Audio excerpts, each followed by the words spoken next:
시청자 여러분 안녕하십니까?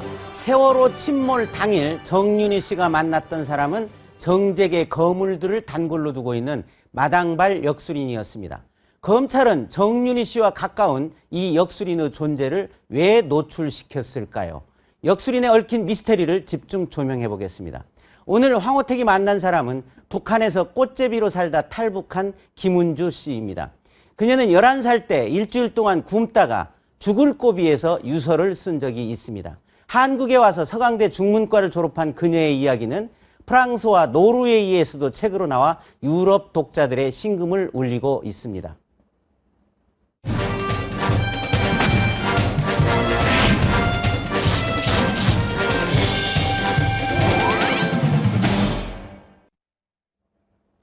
그제 새벽 탈북자 단체가 기습적으로 대북전단을 다시 날려보냈는데요. 북한이 하루 만인 어제 성명을 내고 우리 정부와 탈북자 단체에 대한 비난과 위협을 쏟아냈습니다. 김철중 기자가 보도합니다. 북한의 대남기구인 조국평화통일위원회는 어젯밤 성명을 통해 삐라살포 망동을 중단하지 않는 한 그 어떤 북남 대화도 북남 관계 개선도 있을 수 없다고 주장했습니다. 남조선 당국은 삐라살포 망동이 계속되는 한 우리와 마주 앉아 대화할 꿈도 꾸지 말아야 한다. 이어 이는 회담 외적인 문제가 아니라 회담의 운명을 좌우하는 가장 본질적인 문제라고 강조했습니다. 북한은 또 기구 조준 타격과 본거지 타격 등의 표현을 재차 사용하며 군사적 대응에 나설 것을 경고했습니다. 특히 전단 살포를 주도하는 탈북자들을 강하게 비판했습니다. 북한은 이들을 북에서 도주한 범죄자로 규정하고 신변 위협까지 서슴지 않았습니다. 살생부에 오른 자들은 우리가 이미 선고한 대로 임의의 시각에 임의의 장소에서 무주고원이 될 것을 각오해야 한다.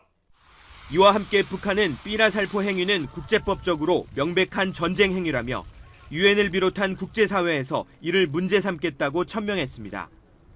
북한이 대북전단 살포 중단이 남북대화의 전제 조건임을 분명히 하면서 당초 이달 초가 시한이었던 2차 고위급 접촉이 열리기 어려울 전망입니다. 채널A 뉴스 김철중입니다. 고 신해철 씨가 응급수술을 받기 위해 아산병원에 실려왔을 당시 소장에서 1cm 크기의 천공이 발견된 것으로 확인됐습니다. 경찰은 신 씨에게 장협착 수술을 했던 병원을 압수수색해 수술이 천공의 원인이 됐는지 여부를 집중 수사하고 있습니다. 박준혜 기자입니다. 경찰이 고 신해철 씨가 서울 아산병원에서 응급수술을 받을 당시 신 씨의 소장에 1cm 정도의 천공이 발견됐다는 의료 기록을 입수했습니다. 의료 기록에는 천공에서 음식물 찌꺼기까지 흘러나와 복부까지 염증이 발생했다는 내용 등이 담겼습니다. 경찰은 이 의료 기록을 토대로 신 씨가 지난달 받은 장협착 수술이 천공의 원인이 됐는지 여부를 살피고 있습니다. 경찰은 장협착 수술을 한 서울 송파구의 S병원을 압수수색해 관련 자료를 확보하기도 했습니다. 압수수색에서 경찰은 신 씨가 지난 17일 장협착 수술을 받았을 때부터 입원과 퇴원을 반복하다 심정지로 쓰러졌을 때까지의 의무 기록을 모두 확보한 것으로 알려졌습니다. 또한 경찰은 내일 국과수에 신 씨의 부검을 의뢰하고 부검 결과에 따라 S병원 관계자를 소환 조사할 계획입니다. 부검 결과가 나오기까지는 2주 정도가 걸릴 것으로 보입니다. 채널A 뉴스 박준회입니다. 박근혜 대통령의 비선 실세 의혹을 받고 있는 정윤회 씨가 역술인 이모 씨와의 관계를 숨기려고 했던 것으로 확인됐습니다. 정 씨는 상케이 신문의 박 대통령 명예훼손 사건과 관련해 검찰 조사를 받았는데요. 세월호 참사 당일날 역술인 이 씨를 만났는데도 집에 있었다고 허위 진술을 했다고 합니다. 김정우 기자의 보도입니다. 지난 8월 검찰은 정윤회 씨를 참고인 신분으로 불러 조사했습니다. 산케이 신문 가토다스야 전 지국장의 박근혜 대통령 명예훼손 혐의와 관련해 사실관계를 확인하기 위해서였습니다.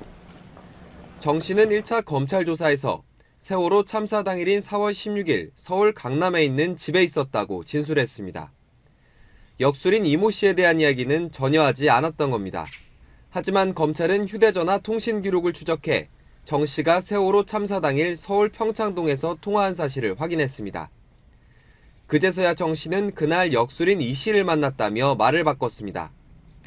진술을 뒤집은 이유에 대해서는 잘 기억이 나지 않는다고 말했습니다. 역술인 이 씨는 최근 동아일보와의 인터뷰에서 4월 16일 정윤회 씨와 함께 세월호 침몰에 관해 이야기하며 걱정했다고 밝혔습니다. 역술인 이 씨가 최근 청와대를 내세워 이권 청탁에 개입했다는 설이 유포된 상황. 정 씨가 검찰 조사에서 역술인 이 씨와 만난 사실을 굳이 드러내지 않으려고 했던 배경이 있는지 의혹이 증폭되고 있습니다. 채널A 뉴스 김정호입니다. 한 주 동안 일어난 두 가지 이슈를 집중 분석하겠습니다. 오늘은 황태순 정치평론가, 이택수 리얼미터 대표, 정태원 변호사와 함께합니다. 안녕하세요. 안녕하세요. 네. 오늘의 첫 번째 주제 확인하겠습니다.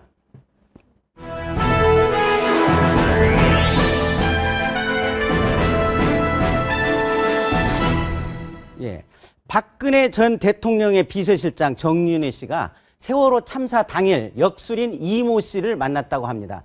정윤희 씨와 16년간 인연을 맺고 있다는 그 역술인에 대한 관심이 집중되고 있는데요. 손재원 아나운서가 역술인의 집을 찾아가 봤습니다. 영상 보고 이야기 계속 이어가겠습니다. 지금 이곳은 박근혜 대통령의 비선라인 실세로 알려진 정윤회 씨가 세월호 참사 당일 찾은 것으로 알려진 주택 앞입니다. 정윤회 씨는 이곳에서 16년 동안 알고 지낸 한 역술인을 만났다고 하는데요. 그날 두 사람이 진짜 만났는지, 그리고 이 역술인은 과연 어떤 사람인지 지금부터 현장에서 직접 알아보도록 하겠습니다.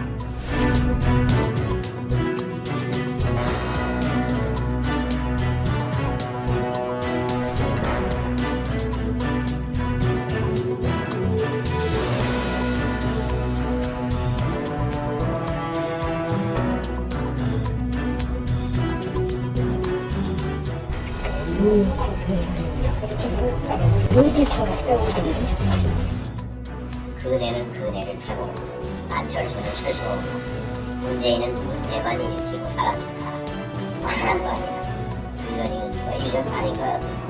뒤에 그대로 됐잖아.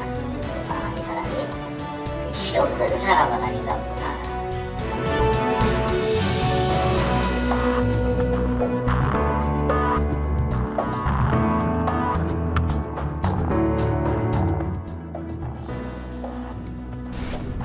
보시다시피 매우 고급스러운 주택이 많은 데다 인적도 드문데요. 집주인인 역술인이 지금 집에 있는지 초인종을 한번 눌러보도록 하겠습니다.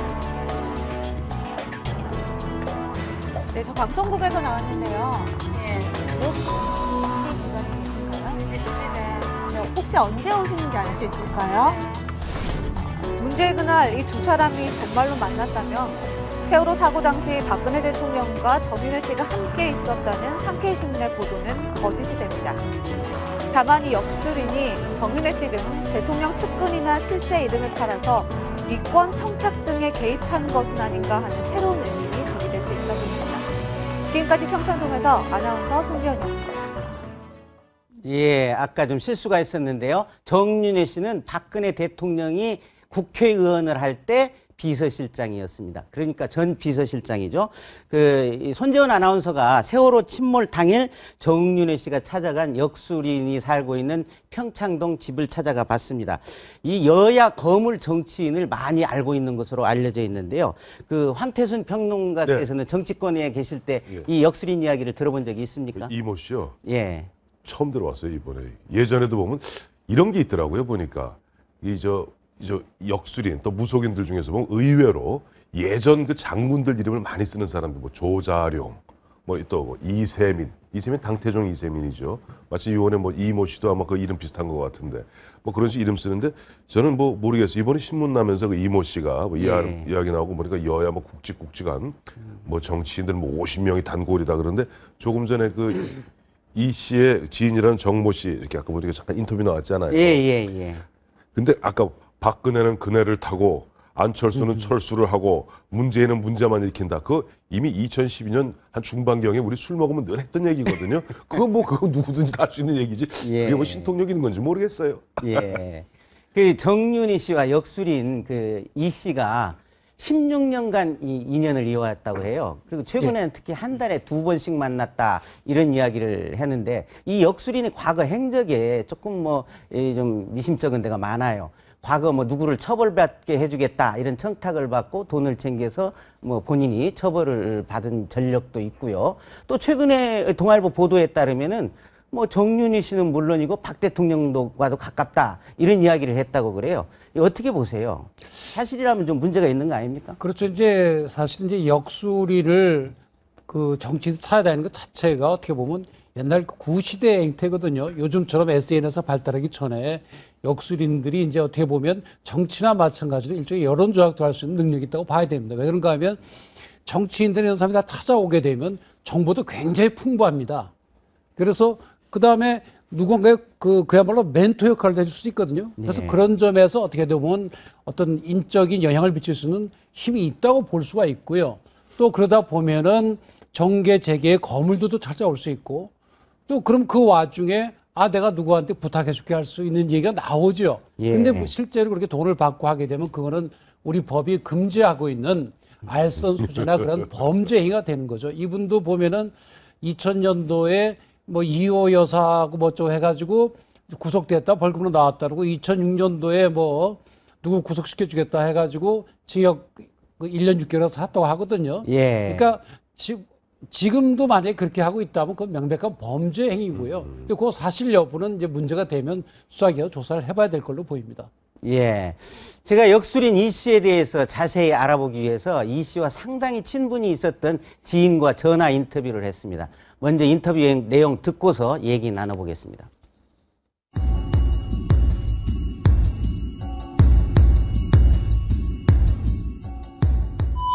이세민 씨라는 사람은 어떤 사람입니까? 제가 볼 때는 그냥 역술인이죠. 일종의 역술인인데 그 사람의 과거나 전적이나 이런 건 전부 베일에 쌓여 있는 사람이라고 봐야죠. 신비에 밝히지도 않고 본인이 그 대구에서 태어났다는 거 정도만 풍문으로 알고 있지. 그분이 대구에서 무슨 학교를 다니고 이런 거 전혀 없거든요.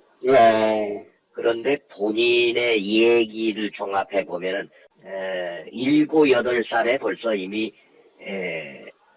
사근자를 떼고 한학에 몰두고 한 천재라고.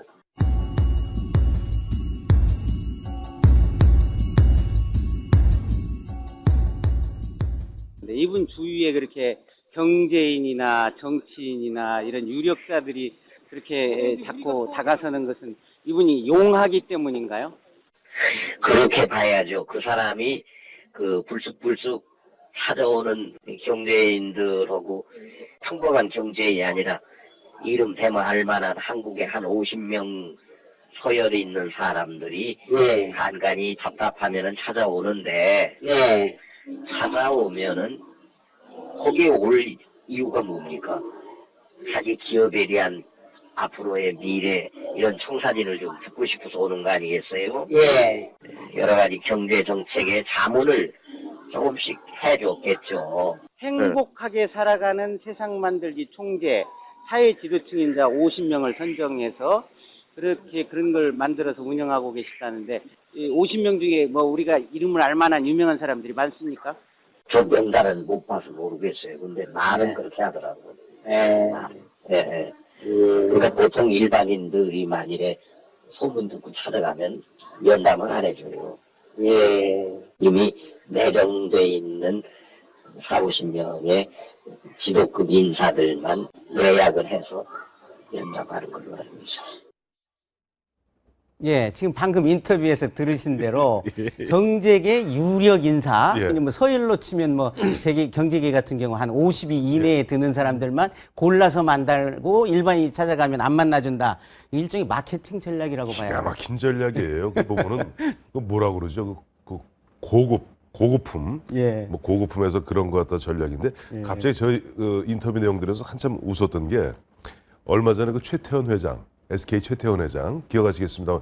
최태원 회장이 그 무속인 김모 씨, 김원모 씨, 김원홍 씨인가요? 예. 그 양반 이야기 듣고 선물 투자했다가 결국 자신도 감방 가고 김원홍 씨도 감방 갔거든요. 그러니까 그 무속인은 잘 못 맞춘 거죠. 근데 보면 마침 그 당시에 보면 재판 과정에서 나온 얘기입니다만은 그 SK 최태원 회장도 김 씨 이야기를 굉장히 맹신하다시피 들었다는 거거든요. 예. 근데 맹신하다 들어갔고 뭘 한 번은 맞았는지 모르겠지만 결과적으로 자신도 보면 영어의 몸이 되고 김원홍 씨조차도 중국에 갔다가 잡혀와서 지금 감옥살이 하고 있잖아요. 그러면 그 두 분 다 틀린 거죠. 근데 이런 게 있어요. 저희들 이렇게 해서 정치판에 한 30년 있다 보면 예.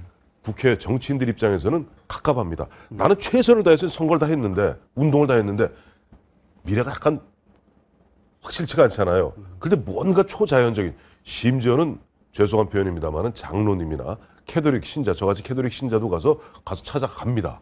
가서 어떻게 되나요? 물어봐요. 물어보면은 참 대답 듣기에다 열심히 하면은 둘이 뭉수리하게 답하거든요. 된다 안 된다 절대 얘기 안 합니다. 뭐 노력한 만큼 뭐 제비의 둥지가 날아갈 것이면 애매하게 얘기하면은 듣는 사람은 자기 유리한 대로 해석하는 거예요. 그래서 되게 되면 그분이 신통하다. 안 되면 까맣게 잊어먹어요. 그래서 10개 중에 하나만 맞으면 신통하다고 소문이 파다하고 그렇게 이제 고급 마케팅 하다 보면 또 주변에도 아무나 안 만나준다. 그리고 복채 흔한 얘기로 감정료 5만 원, 10만 원 안 받는다. 거긴 무조건 뭐 500만 원 이상이다.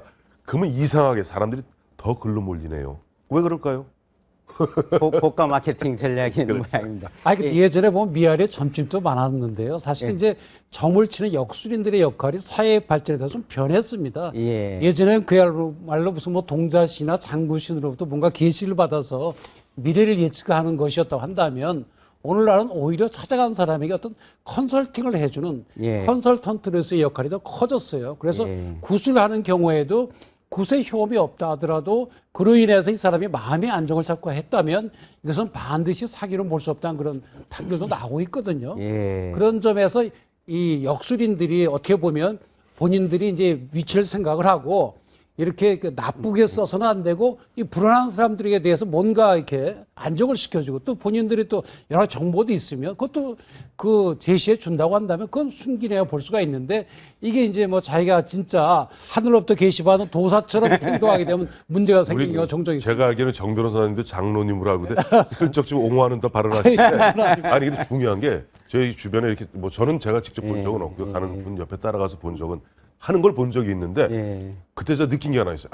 이게 고급 정보가 다 빠져나가는구나. 무슨 얘기냐니까 우리 아까 정 변호사 말씀대로 이 저기 역술하시는 분들이 보면 이제 역술이 있고 명리가 있고 영리가 있거든요. 영리 이제 흔히 사주 주역으로 푸는 건데 예. 이 얘기를 하면 하나 툭 던져요 말을. 그러면 저쪽에서 말을 유도해냅니다. 그러니까 어떻게 보면 아까 우리 정 변호사 말씀대로 이런 거죠.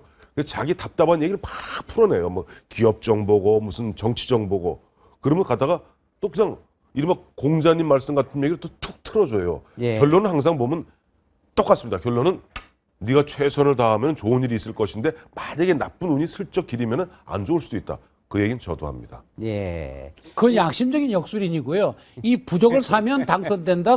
그거는 사기죠. 그거는 사기입니다. 예. 그래서 이걸 갖다가 그러니까 이 영리하는 사람들 명리하면서 공통점이 오는 운명은 못 막는다는 거예요. 그런데 예. 볼 수는 있는데 못 막는데 거기다 뭐 부적을 써라. 뭐 갖다 무슨 뭐 구풀이를 해라, 살풀이를 해라 이런 얘기하면은 우리 검사님 출신이신 우리 정 변호사님 말씀대로 사기죄로 잘못하면 감옥 갑니다. 그러니까 이게 정치인이나 경제인이나 이렇게 역술인을 찾아가는 것은 운이라는 게 많이 차지할 수 있는 우리 사회의 직종이 정치와 이 경제 분야의 투자가 아닌가 생각이 되는데요. 이 검찰이 말이죠. 세월호 당일날 정윤회 씨가 만난 사람이 이 역술인 이모 씨다 이렇게 말하자면 노출을 시켰어요. 그 기자들이 집요하게 취재를 하니까 노출을 시켰는데 검찰이 이렇게 이런 이야기를 흘린 이유는 뭐라고 생각하십니까? 검찰이 고의로 흘렸는지 흘러나왔는지 모르겠지만 사실은 정윤회 씨가 역술을 만났다는 사실은 상당히 어떻게 보면 중요한 문제죠. 왜 그런가 하면 지금 세월호 당일에 박 대통령의 7시간 행적이 의심스럽다. 그리고 심지어 야당 의원은 거기에 대해서 굉장히 인격 모독적인 얘기까지 하고 그러잖아요. 그런데 정윤회 씨가 만약에 역술인을 만나고 있었다고 한다면 정윤회 씨의 알리바이 또 어떻게 보면 대통령의 알리바이까지 입증이 되는 셈이거든요. 그런 점에서 역술인을 만났다는 사실은 좀 비밀로 할 일은 아니죠. 예. 그래서 국민들에게 오히려 알려야 될 일인데 그걸 뭐 보도 자료로 돌릴 수는 없는 것이고 예. 그런 점에서 이제 그 대통령의 행적에 대한 그런 쓸데없는 의혹들이 많이 해소될 수 있는 계기가 될 수 있다고 봅니다. 예. 근데 이 정윤회 씨가 이 무속인을 만나서 이제 검찰에서 나중에 진술을 할 때 세월호 그 참사 당일이었기 때문에 세월호에 관한 많은 이야기를 나누었다. 뭐 이런 이야기를 역술인이 우리 저 채널A와 인터뷰에서 밝혔어요. 이런 어떤 이야기를 나눴을까요? 저도 마침 그 수요일이었어요. 날짜가 예. 4월 16일 수요일에 저도 그날 오전에 방송 나갔다가 중간에 잠깐 머리 깎으러 이발소에 갔는데 그 방송을 들었어요. 막 긴급으로 촥 나가니까 아마 정윤회 씨 입장에서도 대통령 지금은 모시고 있지 않지만 그래도 대통령 98년부터 오랫동안 보좌해오던 입장에서는 걱정이 되겠죠. 아니 6,000톤급에 거기다 한 400명 지금 실려있는 배가 물속에 들어갔다 그러니까 걱정스러운 마음으로 뭐 답답한 마음으로 저는 갈 수는 있다고 봐요. 그리고 앞서 우리 정 변호사님 말씀대로 검찰 입장에서는 슬쩍 흘려갖고 딱 떨어지잖아요. 11시 몇 분부터 뭐 4시간 가량 같이 있었다면서요, 거기. 평창동에. 예. 그러니까 딱 떨어지는 거 아니에요. 자, 그러면 그 산케이 신문은 보도는 허위다 하는 것은 딱 떨어지는데 오히려 그렇게 함으로써 국민들 뇌리 속에는 아니, 대통령과 가까운 정윤회 씨, 이른바 비선실세라는 정윤회 씨가 아니, 무슨. 뭐 이상한 사람. 이렇게 돼버리는 거예요. 예. 더 이런 얘기를 보면 우리 팥줄소 피하려다가 경찰서만 갔다. 이 검찰에서도 정무적 판단이 조금 어떻게 잘못됐던 것이 아닌가. 담당 검사님이. 예. 왜냐니까 박근혜 대통령이 그 당시에 정윤회를 만나지 않았다. 즉 서른 의원이 얘기한 대로 7시간 동안 뭐 흔한 뭐 그런 거 없었다 하는 걸 딱 떨어지게 얘기가 되는데 문제는 그러다 보니까 앞서 말씀드린 대로 이건 뭐 정윤회 씨가 그거야 뭐 대통령한테 흔한 얘기로 그 전날 그 훗날 전화도 할 수 있는데 기껏해야 정윤회 씨가 만나서 상담한다는 사람이 이렇게 되니까 이게 국민들 입장에서 더 이상한 거죠, 지금. 근데 예. 또 어떻게 보면 정윤회 씨는 대통령 되시고 난 뒤에 연락도 안 하고 일체 뭐 공적인 관계를 안 가진다고 하니까 예. 뭐 점집에 가고 뭐 누구하고 뭐 역술을 만난 건 자기 개인의 일이니까 어떻게 보면 이걸 대통령 쫙 보고서 대통령님 보니까 뭐 이렇게 얘기하면 그게 아니라고 한다면 이제 문제는 없죠. 예. 아니, 근데 하나 더 나가는 게 우리 동아일보 보도에 따르면은 그 이모 씨가 이런다는 거 아니야. 아, 정윤회가 말이야 내 앞에선 죽는 신용도 해. 지마리도 나를 갖다 하늘같이 받들어. 내가 대통령하고도 요즘 자주 통화해. 이게 문제죠. 예. 하여튼 전 비서실장이었으니까 그의 행적에 관해서 이런 여러 가지 소문이 박 대통령에 대한 부정적인 이미지를 형성하지 않을까 걱정이 되는 것은 사실입니다. 그럼 두 번째 주제로 넘어가겠습니다. 그 박근혜 대통령이 시정연설을 마치고 여야 대표단을 만난 시각에 새누리당 친박계 의원들은 국가 경쟁력 강화 포럼이라는 걸 열었는데요. 여기에서 2017년도 차기 대선 지지도 판세를 주제로 세미나를 가졌습니다. 그날 세미나에서 주제 발표를 했던 그 리얼미터 이택수 대표가 여기 이 자리에 나와 있는데요. 예. 먼저 한번 주제를 한번 확인해 보시죠.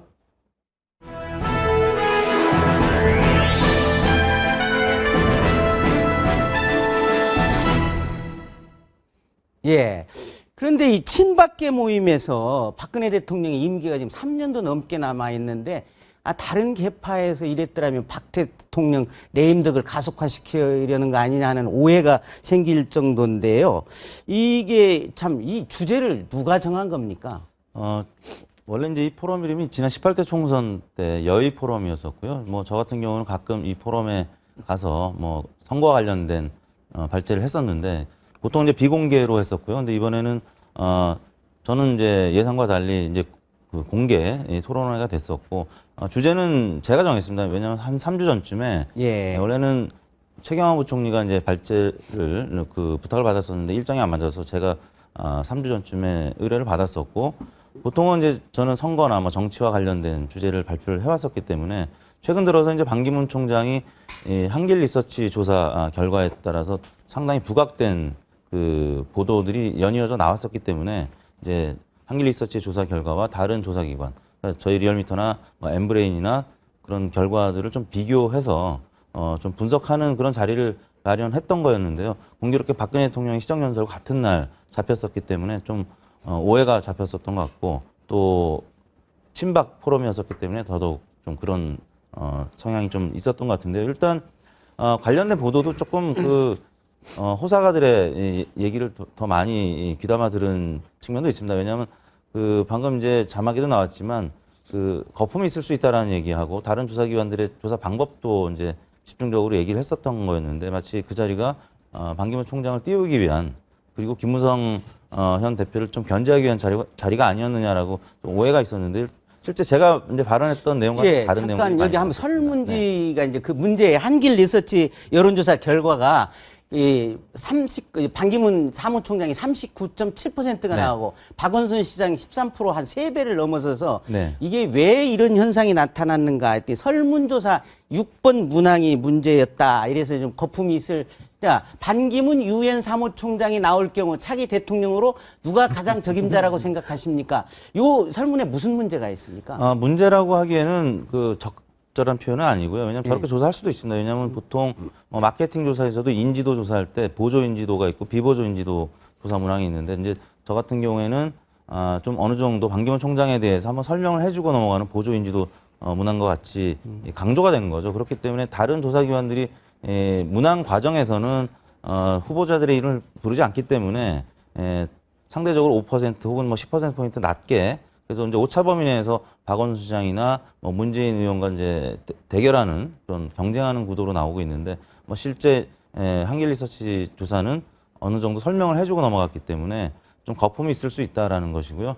최근 이제 이런 현상은 안철수 전 대표로 대변됐던 새 정치에 대한 기대감이 많이 꺾여졌기 때문에 그래서 실제 최근 들어서는 무당파층이 30%까지 늘어났습니다. 새정치연합이 처음에 출범할 때는 무당파층이 10%까지도 줄었었고 안철수 대표가 무려 한 25%, 30%까지 지지율이 나왔었는데 지금 안철수 대표는 전 대표는 지지율이 한 5%에서 10% 사이로 어떻게 보면 급전직하였습니다. 그래서 새로운 어떤 인물에 대한 기대감이 지금 작용한 것으로 봐야 될 것 같습니다.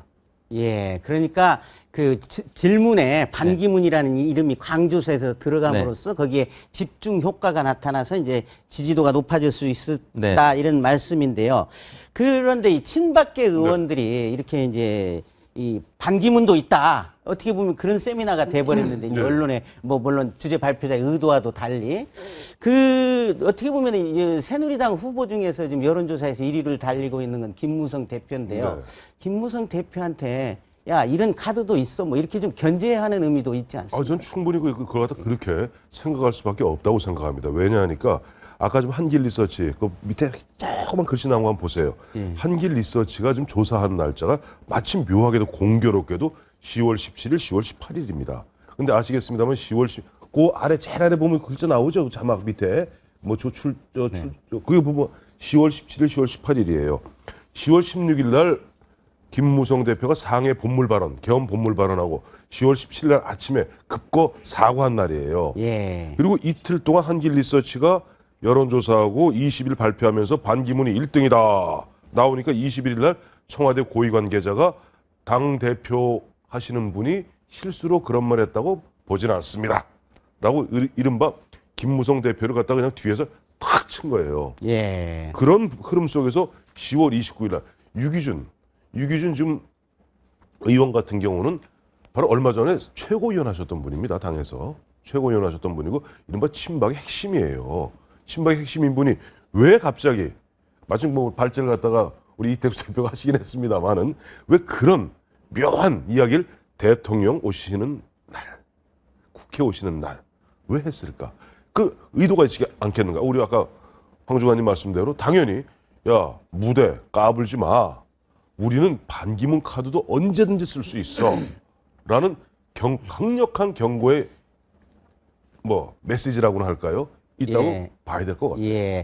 이 반기문 총장이 이렇게 이 설문조사 문항 탓인지 높게 나왔는데 출마할 거냐 불출마할 거냐 예상을 보면 불출마할 것이 61.4%로 압도적으로 높이는데 이런 이유는 뭐라고 봐야 하나요? 뭐 아직까지는 임기가 많이 남아있는 총장, 우리나라 국익을 위해서나 아니면 이제 반 총장을 위해서나 오랫동안 그 집권 그 유엔 총장으로서 역할을 할 수 있도록 좀 배려하는 차원에서 응답을 했었던 부분도 있을 것 같고요. 아무튼 10명 중에 6명은 대선에 불출마할 것이다라고 예측을 했고 출마할 것이다라는 분들은 방금 그래 보셨지만 새누리당 후보로 출마할 가능성을 조금 더 높게 점치고 있고요. 실제 아까 이제 그래프에서도 보셨지만 반기문 총장이 포함이 되면 여권 후보가 좀 지지율이 빠지고요. 야권 후보들은 그다지 많이 빠지지 않거든요. 그래서 여전히 많은 국민들은 여권 후보로 지금 인식을 하고 있는 측면이 더 강한 것 같습니다. 예. 아니, 근데 야당은 그 또 참- 자기네 예. 편이라고 또 그러잖아요. 예, 지금 그래. 정대철 의원 같은 분도 예. 알고 보면 우리가 만든 사람이다. 노무현 대통령 때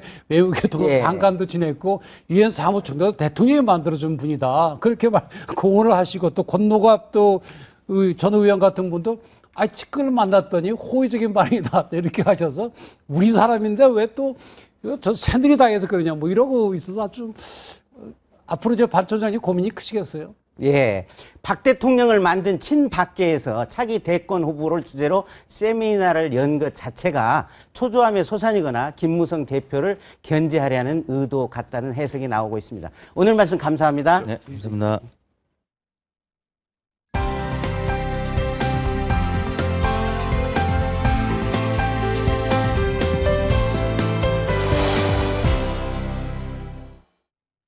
누구 하나 우리를 인간 취급해주는 사람 없고 입에 담을 수 없는 쌍욕들. 사람이잖아요. 아, 나는 이게 곧 죽겠구나 라는 생각에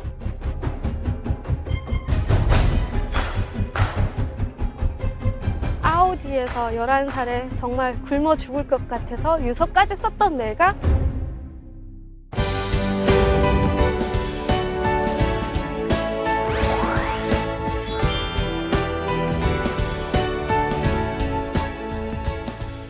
오늘은 북한에서 꽃제비로 살다 탈북한 김은주 씨와 함께 북한이 바라다 보이는 파주 평화누리공원을 찾아왔습니다. 김은주 씨는 아버지가 1997년 북한 대기근 때 굶어 죽고 어머니와 함께 중국에 넘어가 살다가 공안에 체포돼 북한으로 끌려갔다가 다시 탈북했습니다. 지금은 서강대 중문과를 졸업하고 탈북 청소년을 돕는 활동을 하고 있습니다. 오늘은 여기서 김은주 씨와 함께 어린 나이에 삶과 죽음의 경계를 넘나든 그 이야기를 나누어 보려고 합니다. 안녕하세요. 네, 안녕하세요. 1986년생이니까 네. 한국 나이로 29살이더라고요. 네. 근데 약간 좀 결례되는 표현이긴 한데 체구가 좀 작아 보여요. 그쵸. 이제 한국 친구들에 비해서는 제가 체구가 작긴 한데 예. 사실 북한에 비하면 이제 제가 북한에서 키 크다는 이야기도 들었었거든요. 어허, 예. 근데 이제 믿기지 않아요. 네, 이제 북한에서 원래 군대 가는 키가 160이었어요. 예. 근데 지금은 143으로 줄일 정도로 전반적인 키가 많이 이제 낮아진 편이고요. 그러니까 제가 좀 큰 편일 수도 있는 거죠. 예. 네. 그 김은주 씨가 쓴 책 11살의 유서라는 책을 읽으면서 굉장히 가슴이 아팠습니다. 근데 그 책이 한국에서 먼저 출판되지 않고 프랑스어로 출판된 그 계기가 궁금해요. 아, 일단 프랑스 출판사에서 예. 탈북자에 대한 책을 쓰고 싶어 했었고요. 예. 그래서 한국에 파견되어 있던 외신 기자에게 부탁을 했고 많은 탈북 분들을 인터뷰하던 중에 어떻게 보면 제가 선택된 거죠. 예. 이 김은주 씨 고향이 함북 은덕. 네네네. 이쪽 남쪽에서는 아오지 탄광으로 많이 알려져 있는 동네인데요. 네. 그 고향 이야기 좀 해주시죠. 아, 고향 이야기. 솔직히 제가 어릴 적에, 아주 어릴 적에는 그렇게 굶거나 그러지는 않았어요. 근데 90년대 중반에 들어서면서 북한의 식량난이 정말 심했고, 심지어 저희 같은 경우는 공개 처형을 비일비재하게 봤었는데, 그때 당시 사회적 범죄가 많다 보니까 예. 북한 정권에서 공개 처형이라는 방법을 통해서 사람들한테 더욱더 공포심을 심어주고, 저희 같은 초등학생들한테는 일종의 교육이었는데, 지금에서 와 보면 공포 교육이었던 거죠. 그래서 그런 걸 보면서 저는 초등학교에까지 다녔고 점점 심해지면서 학교는 그냥 그만두고 식량을 구하는 데 뛰어들어서 심지어는 꽃제비 생활, 흔히 말하는 이제 거지 생활이죠. 그런 것도 하다가 이제 탈북이라는 걸 결정하게 되었죠. 예. 아오지 탄광, 그 탄광일이라는 거 아주 중노동이고, 예, 그런데 거기에 보면은 국군 프로들, 북한에서는 이제 성분이 나쁜 거죠. 국군 프로들이 거기에 많이 살았습니까? 그렇죠. 저희 동네에도 재순이네라고 예. 어릴 적에는 약간 놀림의 대상이기도 했었어요. 쟤네 이제 북한 전쟁된 포로들이다라는. 예, 그렇게 막 공개적으로 왕따를 주거나 그러지는 않았어요. 그렇지만 좀 못 사는 집안이었고, 그런 배경을 가지고 있다라는 걸 동네에서 좀 알고는 있었죠. 예. 그러니까 북한이 대기근이 1995년에 시작해서 1997년까지 계속됐는데요. 그때 1997년 11월에 네. 유서를 11살 때 써봤다면서요. 네, 그렇죠. 이제 사실 그 해에 아빠가 식량난으로 돌아가셨어요. 돌아가시고 정말 집에 더 이상 팔 것도 없었고 먹을 것을 구할 방법이 없어서 저희 어머니가 언니를 데리고 라진 선봉이라는 곳에 가셨고 그곳에 가서 길면 3일 만에 돌아온다고 하셨어요. 그리고 가시면서 15원 정도의 돈을 제가 주신 걸로 기억하는데 그때 당시 두부 한 모를 살 수 있는 돈이었거든요. 그리고 전 지금도 두부를 좋아하는데 바로 가서 두부를 사왔어요. 그 두부 한 모를 1시간 내로 다 먹어버렸어요. 그 이후로는 거의 6일 동안 먹지 못했고 엄마를 6일 동안 기다리면서 매일같이 마중을 나갔었는데 6일째 되는 날 더 이상 엄마 마중 갈 힘도 없다라는 생각이 들었고 나는 이게 곧 죽겠구나라는 생각에 이제 마지막 글을 썼었던 거죠. 11살에. 예. 이제 식량을 구하기가 어려우니까 옷이며 가재도 심지어는 뭐 은주 씨 책가방까지 내다 팔았다고 이야기를 들었는데요. 막판에는 김일성과 김정일 사진이 들어있는 액자까지 시장에서 식량과 바꾸었다고 하는데 그 들켰으면 큰일 나는 거 아닙니까? 그건 흔히 말하는 정치 범위인 거죠. 그래서 초상화는 집에 걸려 있어야 될 뿐만 아니라 그 초상화 위에 먼지가 끼면 또 그것도 벌금의 대상이고 생활 총화의 대상이에요. 근데 저희는 그것까지 차마 팔 수는 없었지만 그럼에도 불구하고 목숨을 유지하는 게 저희에게는 더 중요했기 때문에 그거를 감히 뛰어다가 장마당에 내다 가지고 팔았었죠. 예. 우선 살고 봐야 되니까 북한에서 이제 부모와 헤어져서 꽃제비 생활도 했다는데 그때 어땠습니까? 사실 저희 엄마가 6일 만에 돌아오셔서 빈손으로 돌아오셨어요. 그때. 그리고 정말 엄마가 다 같이 죽자라는 결심까지 내렸지만 결국 죽지는 못하고 집을 나와서 그때부터 이제 1년 정도의 이제 꽃제비 생활을 했었는데 저희는 가족 단위 꽃제비였어요. 왜냐면 저희 엄마, 언니, 저 3명이 꽃제비 생활을 했는데 솔직히 뭐 청제비, 노제비 뭐 이런 거 해서 꽃제비 종류도 정말 다양해요. 청제비는 뭐예요? 그 젊은 친구들 있잖아요. 남자애들 특히 장성 친구들을 이제 청제비라고 하고 나이가 많은 분들을 노제비라고 하고 뭐 우리 같은 경우는 가족제비인 거죠. 그리고 그냥 기본적으로 꽃제비라고 해서 아이들을 칭하기도 하는데 꽃제비 생활을 하면서 정말 비 올 때는 다리 밑에서 자기도 하고 또 추울 때는 아파트 계단에서 자다가 쫓겨나기도 하고 장마당 시장, 그러니까 시장 바닥에서 자다가 경비원들이 돌면 그게 2시간, 3시간 비가 오건 눈이 오건 떨고면 또 나가서 다른 잠자리를 구하기도 하고 산에 가서 저희는 주로 나무를 해다가 장마당에 내다 팔았었는데 저희 엄마가 가끔 저를 안 쳤어요. 나무 파는데. 그나마 어리고 불쌍해 보이니까 가격을 덜 깎겠지. 근데 북한이 하도 박하다 보니까 누가 누굴 봐줄 상황 아니었고 역시나 저희 나무 따는 헐값에 팔려서 힘들게 메고 왔지만 하루 먹기 힘들었죠. 그걸로.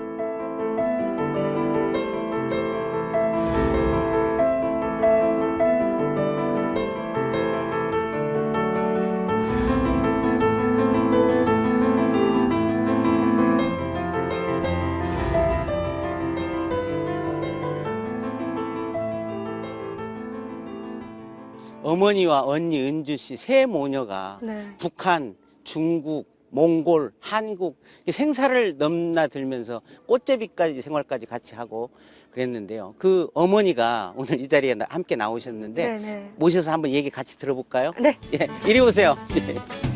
안녕하세요. 예. 세 식구가 먹고 살 식량을 구하러 낮은 선봉지구에 큰딸을 데리고 이제 막내딸은 집에 남겨놓고 갔잖아요. 근데 막내딸이 엿새 동안 쫄쫄 굶다가 나는 배고파 죽는구나. 어머니도 안 오시는구나 해서 유서를 써놓고 잠이 들었다는데 그 유서를 처음 봤을 때 어떤 생각이 드셨습니까? 글쎄요. 아무 생각 안 났다고 해야 되겠죠. 우리도 쫄쫄 굶고 엿새를 굶고 왔으니까. 또 죽고픈 생각밖에 없었어요. 우리도 저도 그거 읽어보는 순간에 뭐 눈물이고 그런 게 없고 그저 죽자. 그대로 누운 거예요, 그들에. 사실은 나갈까봐 문에다 멋까지 박았어요, 제가. 아하. 이 안에서 죽고 말자. 아하. 그래서 3일을 꽂다 잤거든. 예. 사실 말하면 피곤도 했겠죠. 굶었지, 허기 됐지 하니까 3일을 꽂아 내쳐 잤어요. 자다가 일어나 보니까 하고 좀 누워있고. 또 안 되겠다 싶어서 그 다음에 또 일어난 거죠. 죽는 것도 호란 일이 아니더라고요. 예. 그런 굶주림이 북한 전역에서 이제 일어난 게 1995년부터 1997년까지 3년 동안인데요. 북한에 통계가 없어서 정확히 몇 명 죽었는지 밝혀지지 않고 있지만 학자들에 따르면 몇십만 명부터 최소한 100만 명을 넘는 사람들이 죽어나갔다. 이런 얘기를 하고 있는데요. 그걸 북한에서는 고난의 행군 기간이다. 이렇게 얘기를 해요. 고난의 행군이란 말의 유래를 아십니까? 그러니까 나 옛날에 김일성이 항일투쟁할 때 예. 일본군한테 포위당해가지고 그 포위망을 뚫고 나가는 게 겨울이거든요. 그러니까 눈보라와 싸우면서 동상을 입으면서 먹을 것도 없잖아요. 내부하고 완전히 단절된 상태에서. 그러니까 나무풀이 깨먹고 풀뿌리 깨먹고 이러면서 그 백두산을 향했다는 거예요. 그 정신으로 우리가 이겨내가자. 이 대기근을 이겨내가. 자기네가 잘못해놓고 국민들한테, 순박한 국민들한테 뒤집어 씌운 거죠. 예. 그래가지고 고난의 행군이니까 이겨나가자 이렇게 한 거예요. 일종의 사기를 친 거군요. 그런데 결국 그 남편, 그러니까 은주 씨 아버지도 그 1997년 고난의 행군 절정기에 그러니까 죽었다면서요. 결국 못 먹어서 죽은 겁니까? 남편이 원래 몸이 좀 약해요. 예. 그러니까 먹지 못하고. 그래서 제가 너무 답답해가지고 남들은 나가서 도둑질도 잘하고 얻어먹기도 잘하는데 당신도 나가라. 예. 나가서 아무거나 노라도 먹고 살아야 될 거 아니냐 했더니 하루 나간 게 이렇게 덩복을 제가 하나 떼고 그때 해줬거든요. 예. 입고 나간 게 나가서 쭉 들어맞고 그 덩복 다 뺏기고 온 거예요. 예. 나를 옥수수밭에 들어갔대요. 예. 들어가서 날거로 지금 먹는 거예요. 뭐 가지고 나올 수도 없고, 나오면 들키면 총에 쏴 죽이니까. 막 그때는 군대들이 경비를 섰거든요. 나오다 들키니까 옷 다 그다음 쫀쫀하니까 뺏기고. 그다음 그래서 쭉 들어 거기서 맞아대고 그다음 뭐 어떻게 하겠어요? 그러니까 가라 하고 내보냈는데 반죽음이 돼서 왔더라고요. 아하. 그럼 먹지 못하고 굶고 몸이 허약한 게 그다음 늑막이 왔거든요. 여기서 말하면 결핵 늑막이죠. 예. 잘 먹기만 하면 된다는. 영양 부족으로 생기는 병이죠. 그것도 안 되고 하니까. 예. 그러니까 옛날에 대흉년이 들면은 나무 껍질을 벗기고 풀뿌리를 캐서 먹는다. 그래서 이제 흔히 초근목피를 한다는 말이 있었죠. 풀뿌리 캐어 먹고 나무 껍질 벗겨 먹는 일이 보통 벌어졌습니까? 보통이죠. 집집마다 한 그랬다고 봐야죠. 예. 저도 산에 가면 이 소나무랑 많거든요. 예. 소나무 그 껍질을 한 벌 쭉 벗겨내고 안하기 송이라고 있어요. 껍질 그 누르구리한 거. 그거 벗겨다 절개에다 대고 찢는 거예요. 예. 그뿐이 아니죠. 풀뿌리랑 풀뿌리 다 먹어봤어요. 그래서 제가 네. 무슨 풀이 맛있고 무슨 파리 그 풀뿌리를 얼마나 먹었는지 전 진짜 말 못하겠어요. 옛날 말에 의식조기지예절이라는 말이 있어요. 그러니까 우리말로 풀면은 옷과 먹을 것이 풍족해야 예절을 안다. 이런 말이죠. 너무 굶주리다 보면은 인성파괴 현상이 생겨나서 뭐 북한에서 자식도 버리고 도둑이 들끓고 했다는데 이게 맞는 말입니까? 맞죠. 제 자식부터, 저 자신부터 예. 자식을 버리려고 했거든요. 그러니까 꽃제비 생활을 하면서 너무 힘든 거예요. 예. 제 마음도 아프고 하니까. 근데 대체로 보면 꽃제비들이 어린 아들은 다 저절로 벌어먹고 이래요. 근데 이 안에는 그때가 9살, 뭐 11살 이때니까 여자아들이잖아요. 제가 계속 데리고 다녔어요. 아빠 죽고 나서. 그러니까 사람들이 다 말하는 거, 너는 뭐하러 끌고 다니냐. 아들끼리 벌어먹긴 하더라. 그러면 여자아이들에 대해서 빌어먹든 어떻게든 사니까 너라도 살아야 되니까 너무 설계를 하다 보니까 그게 귀에 들어간 거야. 아, 그렇구나. 그 말도 맞겠다 해가지고 하루 또 이렇게 막을다가 가라. 가서 너네끼리 먹고 살아라. 내 엄마 뒤만 절절 따라다니냐 해서 야매를 한번 들고 버린 적 있어요. 그래도 결국 엄마 품으로 찾아오죠. 예. 그러다 결국 북한에서 견디다 못해서 이제 두만강을 넘어갈 결심을 한 거라고 볼 수 있군요. 네. 예. 이제 북한에 넘어갔는데 거기서 뭐 인신매매 비슷하게 2,000원에 중국 농부한테 팔려가셨다면서요? 그러니까 남들은 이렇게 북한에서 중국 넘어갈 때 다 돈 내든지 브로크 되든지 알선을 받아서 넘어가는 거예요. 근데 우리는 3명이잖아요. 예. 딸들이 둘이 있으니까 한꺼번에 못 간다 하더라고요. 근데 제 생각에 한꺼번에 못 가면 분명히 이게 다 갈라질 것 같아요. 안 된다. 그래서 결심한 게 아니다. 죽어도 살아도 같이 움직이자. 그래서 같이 네 발로 두만강을 넘어서 야내를 두르고 단독으로 왔거든요. 아하. 네, 그래가지고 산 넘고 돌 넘고 아무것도 지금 뭐 행방이 없는 거예요. 그래서 정신없이 걷기만 해요. 길 가는 사람이니까 이렇게 혹시 가다가 이게 저선석 같으면 물어보는 거죠. 이거 어디로 가야 돼요? 그래서 마을길이고 뭐 이거 없는 거예요. 무서운 게 없는 거예요. 그래서 막 가다가 피곤하니까 농가가 빈집이 있더라고요. 빈집이 이렇게 가득 당겨있고 자자 자고 가자. 정신없이 잤어요. 피곤하니까. 한참 자다 보니까 막 뭉성뭉성하는 거예요. 무슨 일이지 하고 눈 뚝 뜨니까 사람들 같은 모인 거예요. 동네에서. 무슨 사람들이 이렇게 대낮에 여기서 상가집이라는 거예요. 곤방 할머니가 죽어서 상가 나간 집이 빈집이 있는 거예요. 우리야 모르죠 뭐. 알았다고 가겠다고. 중증 또 가는데 한참 있다 보니까 뒤에서 따라 나오고 자전거 타고 나와 막 부르는 거예요. 왜 그러냐 했더니 너네 이렇게 가면 안 되니까 나 저선적이니까 진심으로 도와주겠다. 우리 집으로 가자 하더라고. 그래서 결국 그 집에 간 게 결국 팔려간 거죠. 예, 이게 그게 인신매매 뿌로카를 하는 집이었군요, 결국은. 네, 그렇죠. 예. 그 집에서 딱 이틀 밤 먹고 잤는데 마감해 보니까 자기네가 돈 받아 채우고 우리를 팔아치우고. 그러니까 2,000원에 팔려갔다 나중에 이제 그걸 알게 됐다 그러는데 그때 돈 중국 돈으로 2,000원이면 한국 돈으로 얼마나 한 30만 원 조금 안 될 때였어요. 지금은 한 35만 원 정도 되지만 그때 당시는 30만 원 정도의 돈이었고 탈북 여성들이 팔려가는 그 가격이 다 달라요. 근데 저희 어머니 같은 경우 나이도 나이지만 딸 둘까지 어떻게 보면 짐 2개가 더 있어서 하긴 했었죠. 예. 이렇게 힘들게 이 막내딸을 키우셔서 지금 서강대 중문학과를 졸업을 했는데 앞으로 딸이 어떻게 되기를 바랍니까? 글쎄요. 지금 뭐 자기 전론 너무 잘하니까 정말 자랑스러워요. 저는 제 딸이 이렇게 될 줄 몰랐거든요. 또 북한을 알리자고 애쓰고 또 도와주자고 애쓰고 이런 거 보면 정말 저도 뿌듯하고 앞으로도 그저 앓지 말고 건강해가지고 자기 하고 싶은 일 마음껏 하면서 특히나 북한을 위한 일에 작은 힘이라도 보탬이 되면 저도 참 기쁘게.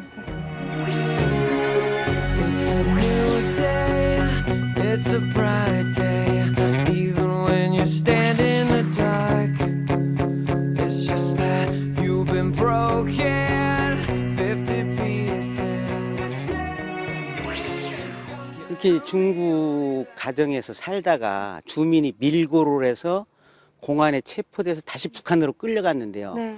탈북했다가 끌려가서 고통을 겪지는 않았습니까? 대부분은 정말 거기서 어떤 대우, 물론 대우라는 걸 기대하는 것 자체가 말이 안 되지만 그냥 기본적으로 느낄 수 있는 그런 수치심? 그런 것도 느껴서는 안 되는 그런 존재였던 것 같아요, 우리가. 그냥 가면 누구 하나 우리를 인간 취급해주는 사람은 없고 신체 검사라고 해가지고 돈을 찾기 위해서 검사를 하는데 남자고 여자고 그냥 옷을 다 벗은 상태에서 검사하는데 그냥 몸에서 모든 곳을 돈을 숨길 수 있는 곳은 다 찾아본다라고 생각하면 되고 그런 걸 모든 사람이 기본적으로 겪어야 되고요. 강제 노동은 물론이고 입에 담을 수 없는 쌍욕들 그리고 심지어 중국에서 뭐 아이를 임신을 했다거나 아니면 뭐 교회에 한번 가봤었다거나 이런 사람들은 엄정하게 처벌하고 고문을 가하기도 하고 정말 그 사람들은 더 모욕적으로 대하죠. 예. 이제 중국으로 다시 재탈북을 해가지고 다 어머니도 일자리가 있고 딸들도 일자리가 있어서 그런 대로 어떻게 인간의 뭐 먹고 사는 걱정은 없어졌는데 왜 한국으로 올 생각을 했습니까? 사실 그곳에서 일하면서 먹고 살 수 있는 돈은 벌기는 했었어요. 하지만 사람이잖아요.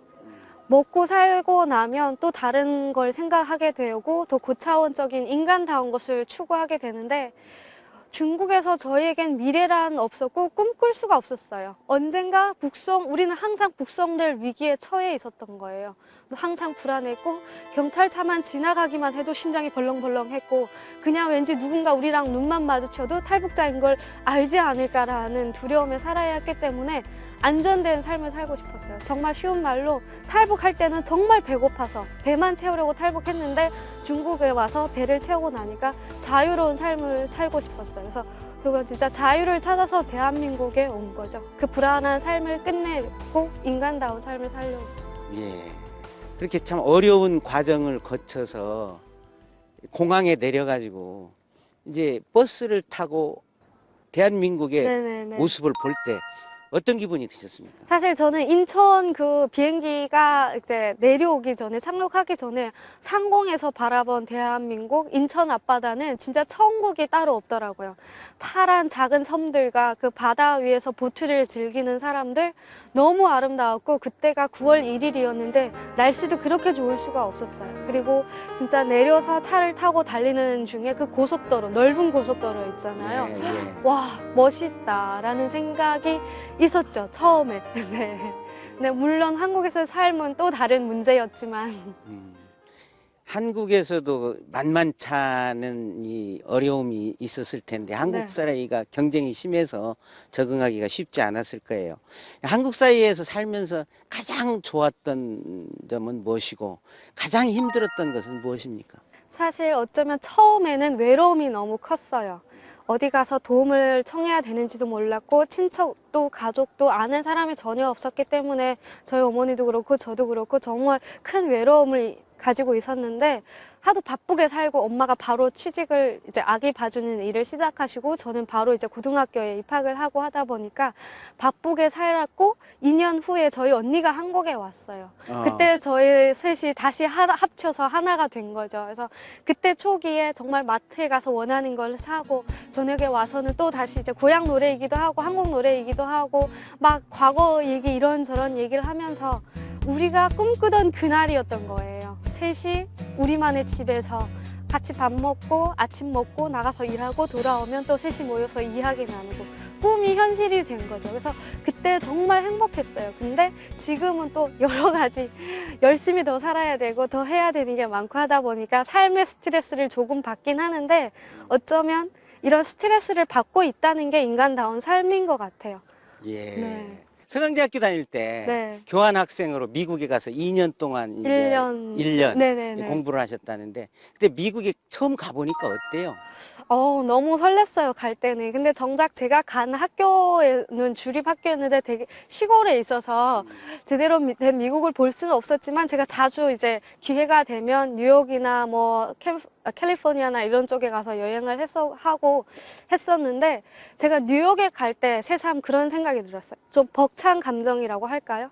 아우지에서 11살에 정말 굶어 죽을 것 같아서 유서까지 썼던 내가 세계의 중심인 뉴욕시티에 서 있구나라는 게 그 또 다른 말할 수 없는 감정과 벅찬 감격이더라고요. 그래서 정말 그때 새삼 자유가 소중하다는 걸 느꼈던 것 같아요. 물론 항상 감사했고 대한민국에 감사했지만, 그런 아이가 비행기 한 번 탈 수 있을까 생각도 못했던 애가 수없이 비행기를 타고 날아다니면서 세계의 중심에서 즐기고 있구나, 세상을 구경하고 있구나라는 게, 이게 바로 자유구나라는 생각에 정말 감사하고 벅찼었습니다. 예.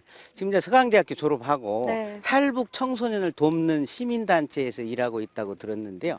어떤 단체이고 거기서 어떤 활동을 하는지 좀 소개해 주시죠. 저희는 주로 북한 인권 문제에 대해서 관심을 가지고 국제사회에 알리는 일을 하고 있고요.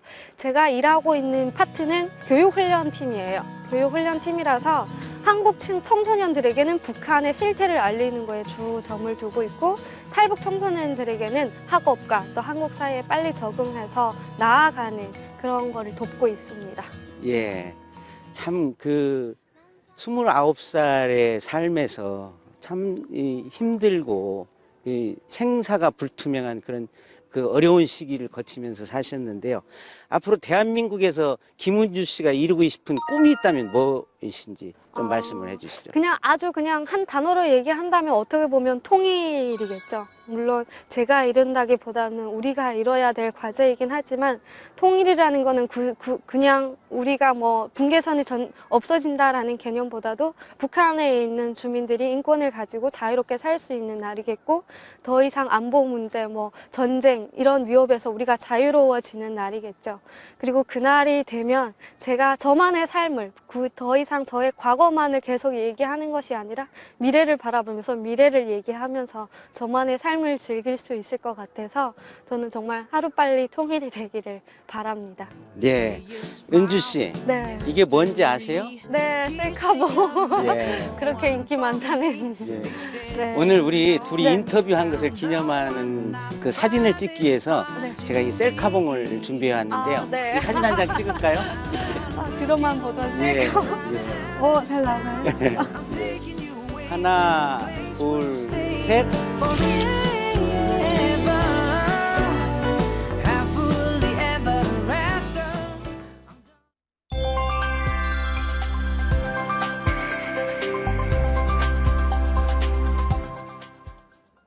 오늘 날씨는 비 온 뒤 찬바람입니다. 오전까지는 전국 대부분 지방에 비가 온 뒤 모두 그치겠고요. 낮부터는 찬바람이 불면서 날이 쌀쌀해지겠습니다. 오늘 서울 낮 기온 14도로 어제보다 무려 8도나 낮고요. 오늘 아침 기온보다도 크게 오르지 못하겠습니다. 밤사이엔 기온이 더 큰 폭으로 떨어져서 내일 아침은 4도, 초겨울만큼 추워지겠습니다.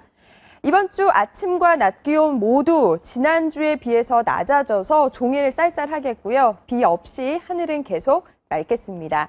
서울은 비가 그치고 지금은 강원도와 충청, 전북에 이렇게 비가 내리고 있습니다. 충청과 호남을 제외하고는 오전 중에 비가 모두 그치겠고요. 낮부터는 차츰 맑아지겠습니다. 바람이 차츰 강해지고 있습니다. 시설물 관리 또한 신경 쓰시기 바랍니다. 오늘 낮 기온 알아보겠습니다. 서울 14도, 강릉 18도, 대구 17도에 머물겠습니다. 해상엔 오후까지 비가 오겠고요. 물결은 점차 거세게 일겠습니다. 날씨 정보였습니다. 비가 내리고 기온이 뚝 떨어지면서 겨울의 초입으로 성큼 다가섰습니다. 두툼한 외투와 함께 1년의 마무리를 준비할 시간입니다. 논설주간의 세상보기 오늘은 여기까지입니다. 다음 주 일요일 오전 9시 다시 찾아뵙겠습니다. 시청자 여러분 감사합니다.